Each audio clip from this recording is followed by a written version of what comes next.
Bonjour ou bonsoir, tout dépend à quelle heure vous regardez cette vidéo de votre chroniqueur habituel de l'ODJ Média et de la web radio R212 du groupe de presse Arisala. Ma chronique d'aujourd'hui sera plutôt socio-économique pour traiter d'un sujet économiquement controversé. Nos caisses de retraite seront prochainement en difficulté financière, il est donc urgent d'agir, mais pas en copiant des modèles étrangers ou en imposant des sacrifices aux plus vulnérables. Mais une réforme des retraites, sans réforme du travail, c'est l'échec assuré. Avant de changer l'âge légal ou de raboter les pensions, posons-nous cette simple question. Et si le vrai problème, c'était qu'il y a trop peu de cotisants et non trop de retraités?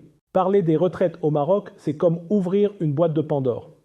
Dès qu'on soulève le couvercle, les discours sur le vieillissement démographique, les déficits abyssaux des caisses ou encore la tentation de reculer l'âge de départ à la retraite fusent de toutes parts. Pourtant, un facteur essentiel est bien souvent relégué à l'arrière-plan, voire totalement ignoré, le nombre de cotisants, ou plutôt son inquiétante faiblesse.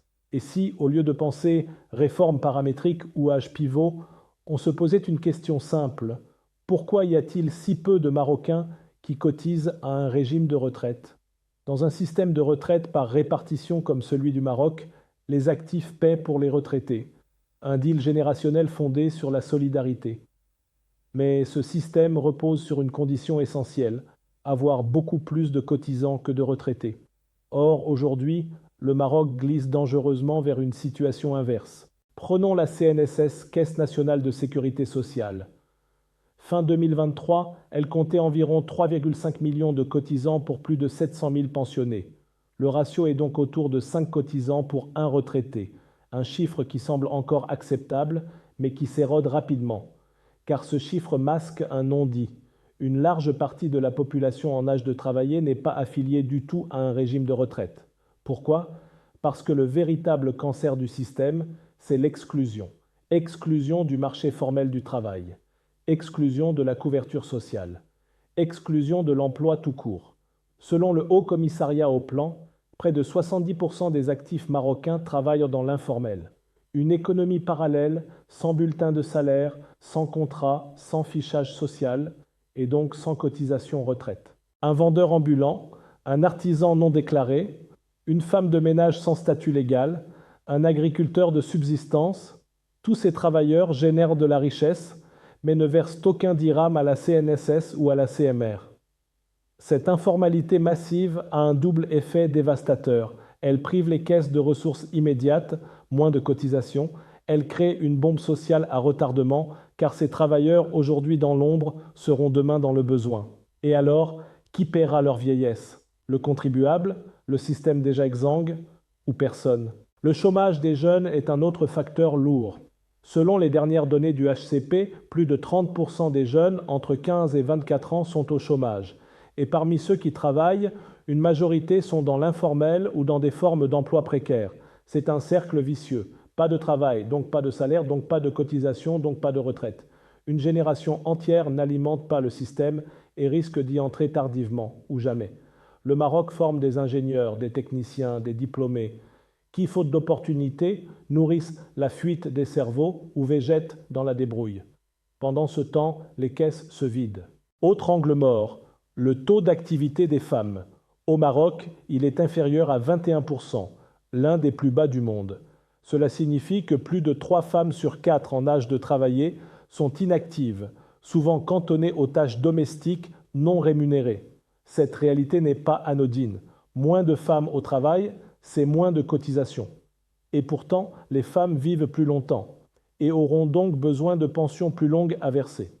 Activer ce réservoir d'emploi féminin, c'est non seulement rétablir une justice sociale, mais aussi sauver un système de retraite qui peine à se financer. Cela nécessite bien sûr des politiques publiques volontaristes, des crèches, des politiques de congés parentaux adaptées, la lutte contre les discriminations salariales et l'accès au leadership. Le problème ne se limite pas à l'informel. Même dans les entreprises déclarées, les salaires sont souvent bas, les emplois instables et les carrières interrompues. Un ouvrier qui travaille 5 mois par an ne cotisera pas autant qu'un salarié permanent. Un travailleur agricole saisonnier, même déclaré, reste un cotisant intermittent. Cela a un effet mécanique. Les droits à la retraite sont fragmentés, les pensions seront faibles. Et ce sont justement ces pensions minimales qui, additionnées à des millions, mettent les régimes à rude épreuve. Alors, réformer les retraites sans élargir la base? Une erreur stratégique, selon moi. Face à l'ampleur du défi, les gouvernements successifs réfléchissent à des réformes techniques. Retarder l'âge de départ, augmenter les taux de cotisation, réduire les avantages, mais ces mesures ne font que gérer la pénurie sans en corriger la cause. C'est comme rétrécir une couverture déjà trop courte en espérant qu'elle couvre mieux. Le vrai défi, c'est d'élargir la base des cotisants, pas de comprimer le sommet des retraités. Et cela passe par une réforme économique profonde. 1. Lutter contre l'informalité, non par la répression, mais par l'incitation. 2. Relancer l'emploi via des investissements publics massifs. 3. Former les jeunes aux métiers d'avenir, en lien avec le nouveau modèle de développement. 4. Intégrer massivement les femmes dans la vie active. 5. Valoriser le travail décent et durable au lieu de tolérer des zones grises de non-droit social. Et si on repensait la protection sociale comme levier économique, le chantier de la généralisation de la protection sociale, lancé en 2021, lancé par Sa Majesté le Roi, est une opportunité historique. Il faut le voir non pas comme un coût, mais comme un investissement dans la stabilité à long terme. Car plus il y aura de cotisants, plus le système sera équilibré, plus les pensions seront dignes et plus les citoyens auront confiance. Et cette confiance nourrit la citoyenneté fiscale, la solidarité intergénérationnelle et la paix sociale.